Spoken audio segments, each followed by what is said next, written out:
Convener Bihar AI summit 2026 Shri Nikhil Kumar, अबे ये लड़का क्या हटाई नहीं, डायरेक्टर सीआईएमपी लड़का क्या हटाई था।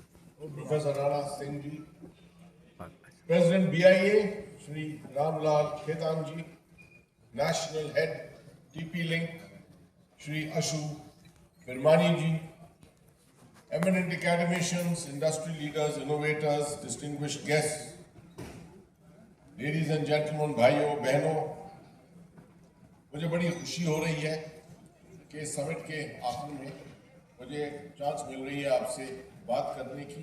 मैं बिल्कुल सहमत हूँ मंत्री जी से कि 3 महीने पहले मैं भी दिल्ली में था उस वक्त जब international world AI summit Delhi में हुई थी, और मैं भारत मंडपम से तकरीबन 300 मीटर दूर रहता था।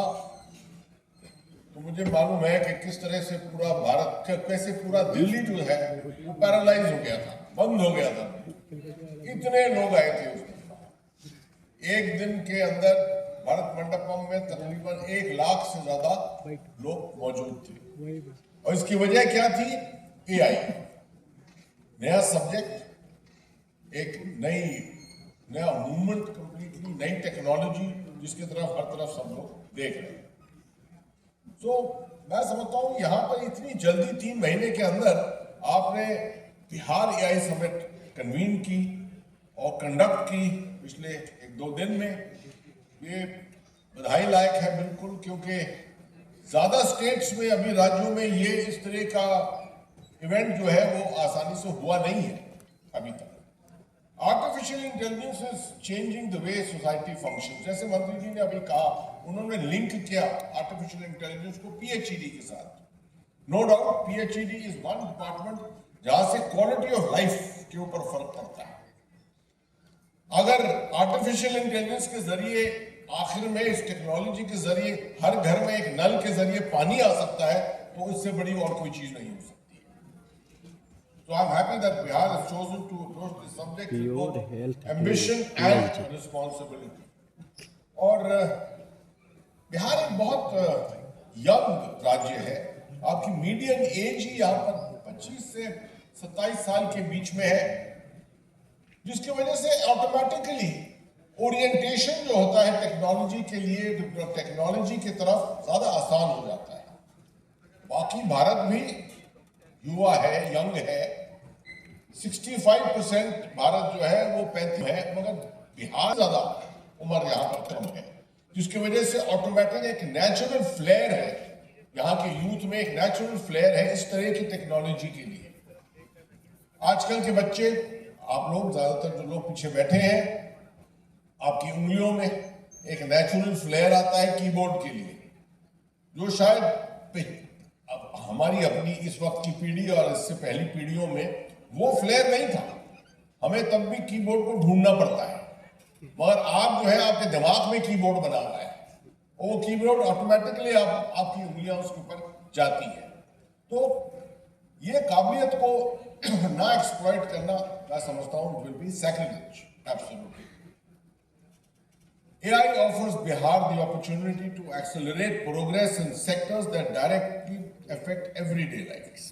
Agriculture, अभी बताया, intelligent systems can support crop planning, आपकी पूरी क्रॉप्स की प्लानिंग कर सकते हैं। पानी का मैनेजमेंट, जैसे अभी मंत्री जी ने कहा, वेदर फोरकास्टिंग, और क्योंकि बिहार जो है आपदा की चपेट में भी आता है, थोड़ा डिजास्टर प्रोन है, इसलिए ज्यादा अहमियत रखता है कि आपको पहले अगर वार्निंग मिल जाए किसी आपदा आने की, आपदा की, और साथ में मार्केट एक्सेस फार्मर्स के लिए जो उत्पादन होता है उसको मार्केट एक्सेस मिले एआई के जरिए, और भी अच्छा है। क्योंकि मैं समझता हूं बिहार जो है तकरीबन सिविलाइजेशन की तरफ से भारत का सबसे कोर सेंटर है। मगध से बड़ा कोई कोर सेंटर नहीं हो सकता है नॉलेज और सिविलाइजेशन। पूरे भारत का ज्ञान यहाँ से आया है, चाणक्यगिरी यहाँ से आया है, अगर आप याद रखें तो। लेके जाइएगा वहां। नालंदा यहाँ पर है, मगध है, नालंदा है, विक्रमशिला है, राजगीर है, ये सब नॉलेज की चीजें हैं, इनको जोड़ना और उसका फायदा उठाना। एंशंट जो पुरानी जो आपकी ज्ञान है, पुराना ज्ञान है, नॉलेज है, उसको नए ज्ञान के साथ जोड़ना, this is some of the things which artificial intelligence can do absolutely seamlessly. मगर इसके लिए डेटा चाहिए, और डेटा एक चीज है जो जिसमें आमतौर पर दुनिया में कमी है, भारत में भी बहुत कमी है डेटा की। हमें अब ज्यादा जोर देना पड़ेगा डेटा कलेक्शन के लिए, डेटा मैनेजमेंट के ऊपर, क्योंकि आर्टिफिशियल इंटेलिजेंस जो है वो डेटा को देखता है, डीप पेनिट्रेशन करता है, एनालिसिस करता है, और उससे आपको रिजल्ट मिलते हैं। मैं समझता हूं कि भारत के अंदर, क्योंकि जनसंख्या भी हमारी इतनी है, बीमारियां बहुत हैं, मेडिकल असिस्टेंस की तरफ से अगर हम देखें तो जो भी डॉक्टर के पास जाता है वो वापस आता है, आमतौर पे कोई भी सहमत नहीं होता कि एक दफे डॉक्टर के पास जाकर जो उसको डायग्नोसिस मिली है, ज्यादातर हम भारतवासी खुश नहीं होते हैं उससे। हम चाहते हैं हर दफे कि हमें एक सेकंड ओपिनियन भी मिल जाए। मैं समझता हूं आज काबिलियत ऐसी एआई की है कि पहले गूगल आपको देता था, नॉलेज देता था, इंफॉर्मेशन देता था, मगर एआई का काम ये, एआई की काबिलियत ये है कि डीप डेटा को लेकर उसको एनालाइज करके आपको एक सेकंड ओपिनियन दे सकता है। और मैंने इसको एक्चुअली फैक्चुअली ट्राई किया है, और मैं अचंभे में रह गया जिस तरह से इसकी डायग्नोसिस आती है, much better than a doctor sometimes. मैं नहीं ये कह रहा हूं कि आपको सेल्फ मेडिकेशन करना जरूरी है, मगर ये मदद करता है आपको just for self knowledge, better health management के लिए।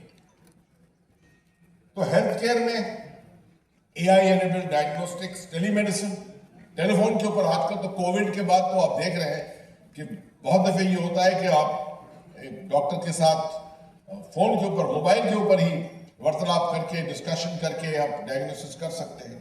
एजुकेशन में personalised learning systems which can help disparities in excess and quality.